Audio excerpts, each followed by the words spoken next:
Hello everybody, and welcome back to another episode of Orcs Unchained Chaos Trance. Today we're going for a Tier 6 Apprentice key, so let's get right into it. Last time we didn't got any extra modifier, so we still have the same modifiers as last time. So that's why I'm going with Midnight and not with Cygnus or Maximilian. I don't know how powerful the scaling actually is. So, but I try to be a little bit more safe because of the extra lightning armor. Oh, there we go. There's something going on Discord. All right, I do apologize for that. I will consider it for the future. However, all right, it's getting a little bit crazy. Give me a second. Let me close it. Okay, there we go. It's done for now. So here we are. I will go with Midnight just because I'm a little bit more safer with Midnight, and she's a very, very powerful and helpful hero. Of course, she's a little bit squishy. That's her trade-off. However, the offensive capabilities of her and also her mobility makes her to a very great choice of playing on relatively unsecured maps and with unsecured modifiers, even though it's currently fine. So this is our actual deck we're taking. So gear is disabled, that means we don't necessarily need those two. So the Ring of Storms and the Vegetable are meaningless. Our Guardians should be Shield Guardians, considering we will push our enemies towards this location, in front of the second gate. And our build will be the usual. It will be the Floor Scorcher, Viscous Tower, and the Flip Trap. Grinder and Swing Mace will be very important for the second entrance. They will also help out at the front. Not the Swing Mace, but at least the Grinder. I also made a few changes, considering a few of my tests in the past few days on my channel, my Twitch channel. I've found that the Control Resonator, 30%, also works with Viscous Tower. That means if you have any trap that can benefit from the slow Viscous Tower, and as a resonator, you should go with the Control Resonator, because it's not just standard root, it's also slowed, or at least Viscous does slowed. I haven't tried it out with a different slow from a different hero, however it worked out with Viscous Tower. That's why my Grinder, there it is again, has the Control Resonator, and also my Swinging Mace, also rocking the extra 30% from the Control Resonator, which makes it to a huge damage dealer. Alright, so this is it. The rest is still more or less the same. I still have the Debilitation Resonator on my Floor Scorcher, still the increased damage from the Flip Traps if they're not able to flip big enemies. Then we will also go for Bear Hugs, just because Midnight is close range, so we can utilize those 8% more damage, and also the cooldown speed, which is, it's only 10%, but it will help out. And for the blue slot, aka diamond slot, we will focus on the wall building PhD for our barricades against those sappers. So if you don't have those traits, you can go with whatever you feel like would help. So increased damage against ogres, increased damage against orcs. Do we have actually increased damage against orcs? Basically every kind that increases your damage will be fine for the Pentagon slot. I still prefer the ultimate set of tools because of the extra damage for the traps. For the diamond slot, you can go with anything that gives you some survivability in the end this will not matter. For the yellow slot, preferably money. If you can reduce the cost of any of your traps, so in my case physical traps, because I'm going with smashing deals, go for it. Go with fire if you have any benefit from it. You could go with ice if you're rocking ice traps. Same with arcane and then arcane deal if you have arcane traps. It will really help out. And for the fourth slot, of course, you can go with whatever you feel like, considering you will not get the slot matching bonus. So, but this is at least my choice. I like them a lot. Same for the Guardians, and same for the rest of the deck. The BGH Ballista is important for lower levels. If you reached Rift Lord, that is. If you haven't reached Rift Lord, you can go with big game hunting arrows. They will help out. They're of course not as beneficial as the Ballista, but at least you have access to them if you're currently in the Apprentice level, or Apprentice level range, that is. But yeah, this is so far my deck, and let's see how that works out. Just one last check. Everything seems good. Let's go out with my favorite die, and let's go into the game. There we go. If someone is interested in my part ranking and the reasoning why I go for certain parts for certain traps, feel free to leave a comment in the section below. Then I will go into a little bit more in-depth stuff and try to explain it with as much mathematical reasoning as possible. Of course, it's a little bit hard because I don't usually like editing, so it will be hard to go with graphs and actual with actual money curve, with actual benefit, but I will try my best if you are interested in it. This will be their end. So, what I personally like, I like leaving that open. Actually, it's not a smart idea right there, but I like to close up this direction right here, so they are forced to take this path. This will be a little bit tricky.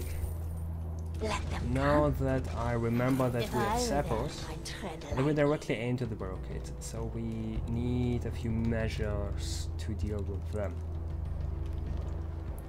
However, as you see right now, how those phantoms move, they leave the bridge, they follow this direction right here, check if the barricades are closed, if the road is closed or not, then they will take this path right here, close to the barricades. In this case, we can go with a grinder, put it right here, it will be beneficial. Of course, if you have the chance, go with the wall zapper, I mean the wall charger. The lightning dam, it is first off the strongest trap for walls. It has around 600 damage if it's on tier 7. And if it kills an enemy, it will create an AoE explosion, which is really beneficial. But again, only if you have the chance to do it. Already. If not, you can go with wall blades. They are also really beneficial. Of course, they have few other less other benefits, I should say, because they don't do anything special except of just chop, the wall blade chop, and that's it. Alright, let's get right into it. Enemy has opened a minion portal. So here we are. Ah, there we go. This is the knockback. We should stay safe. Oh, there we go. We stopped. Now we can see how that works. Of course, this is a little bit tricky. Let's see if they charge the barricades directly. Oh, no, that seems like it. Because they're charging me. So that worked out. And this is a hunter. We should get them for some extra money. Okay. Missed. And here's the benefit of Midnight against mercenaries. Let's get invisible. Get with the right click close to him. Stun him. Kill him, then dance. That's the proper order. And there we go. We have that sorted out. Well, let's see. I'm still curious how those sappers work. They go directly to... They charge directly to rockets. Oh, doesn't seem like it. They do follow the path indeed. So that's really beneficial. This is really helpful. We can go with a few grinder there. Actually, that's not a good decision. I don't like that necessarily. But that's fine. We can sell those two. If you have a few weaker traps, you can go with normal tower, of course, and you still can stick to arrow balls. If you have arrow balls, you should also place them in here. Of course, going with a mix between spikes and viscous, normal tower, I mean, I apologize. That should deal with the majority of enemies. So now we do have other enemies in here. So this is a little bit more tricky, honestly. And I made the mistake, the grinder is... A better mouse. Yeah, it's not that good. It's actually a really bad trap in this very situation right now. So that means we will definitely go with a guardian. And this will be tricky. So we will definitely flip them back first. That's the most important thing. And the next trap will be a swinging mace. We will place it just above our viscous star right here, and the viscous star that will be placed up there. So let's... Also, we're going for a barricade loadout in here to force them to take the walls. So we can utilize or create a better kill box for both enemies. Of course we need the damage over here to deal with those sappers. It's just a safety measure. It's not really required, at least not on my level, but I would highly recommend it. Usually what other players are doing, they're placing decoy barricades for zappers to lure them to blow up other barricades which are not really. This is not a play which I personally like, but it works out. Okay, you are... How did you... That's impressive. Now we do have the now. Oh, okay, he's gone. There we go. Now let's go with a swinging mace. Place it... Let's see right there. Yeah, that makes sense. And the other one will be placed right there. So the swinging mace is really powerful in my case. Having a double spring on the swing mace will of course reduce its swinging time. So it's one swing equals like 4 seconds, a little bit less than 4 seconds, which is huge. So, we also can create the path right here now. And create a, basically a wall of pain in there together with grinders. For everyone that will pass to support cruisers. And now that I see that, I realized another huge mistake, because I haven't gone from this direction right here.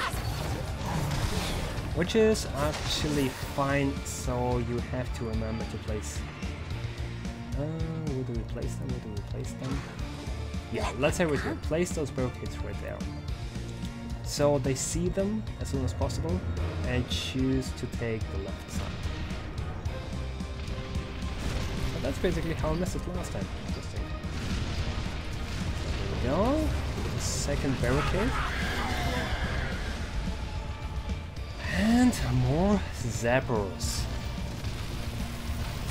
It's only 4, and there we go. 1 scorcher is enough. This is actually quite surprising. I've never thought. There we go. That looks good. And where do they go? What path do they take? What's up with the Thunder? Okay, he doesn't like me anymore. So then we go with a few grinder up there. This is our grinder loadout. And we will flip them. What we could do, we could flip them towards that direction and build a different barricade loadout. Which is not really necessary. So, this is also another benefit of Midnight. She can relatively easily deal with this guy. So it was the stun from the invisibility and the right click. And then another basic attack. Okay, so this flip trap is unfortunately not beneficial. Let's see what this one is. Very good damage. And also the Guardian, if you have seen it right there, helped out a lot. Just shot down these aka kamikazes. They are called kamikazes in this game. Alright, no. On this coin. Run back. The lag was actually quite critical. Okay, but what we also could do is we could go with another barricade to utilize those traps a little bit more. And instead of flipping them, actually the flip rate is enough. I'm curious myself how this will work out. Let them come. So meanwhile we go with more grinder. Okay, that's about it. Last grinder. And this flipper, I mean this flip trap, will flip them back where they came from. So the next tier, what do we go for? I do appreciate the slash and dash perks for damage, considering they're currently low-ish and are less of a threat in my case. If you have a lower level, and you have to choose Feeling Fugitive. Feeling Fugitive is really beneficial if you tank, especially if you tank Orcs. You will not be slowed or stunned. But also Poison Paw is really helpful. Look at that, they're taking the left side. Also Poison Paw is really helpful, so enemies will be poisoned if you're running through them while being invisible. Okay, what we could do here, and also should do, is assuming they're taking on the left hand, we should go with that. So we utilize the path finding the right. Okay, that means it's not good. Also we'll go with one grinder. Let's take care of the balls. First off, we go invisible, of course. Flash them. Of course, he's a little bit dangerous. Bulbot is very dangerous because he knows where we are if we're invisible. But that's not a big deal. You just need one right click on him. Same for the bear. Oh, he tricked. He tricked me. But we still got it. There we go. Let's look at the rest. It's only 3 more ogres. My sensei taught me that. I expected this victory. And we got them all. There we go, that went pretty well. Let's see about the end score. 1 million, it's fine. It is completely fine. There we go, what do we have? Of course, 8.8 million. And spawn protection. So this will be an interesting look at the next time. How do we deal with that? And there we go, 300 orcs. Still miss my Northam daily. But this is not a big deal. We can deal with that during the next episode. Also, let's go for some randomness in the end. And there we go. 150 skulls and around 90 chips. Alright guys, that's it for this episode. Thank you for watching. I hope you enjoyed the episode. I hope you could learn something. I know I'm really high level at this point, but I'm still trying to give you as much information as I can. Anyways, if you enjoyed this episode, feel free to subscribe so you know when the next episode goes live. I try to keep up the episodes coming, but currently we have a lot of other things to take care of. Plus I try to keep up my stream, which is on twitch.tv/passancat. Anyways, thank you for watching everybody, and I hope I'll see you next time.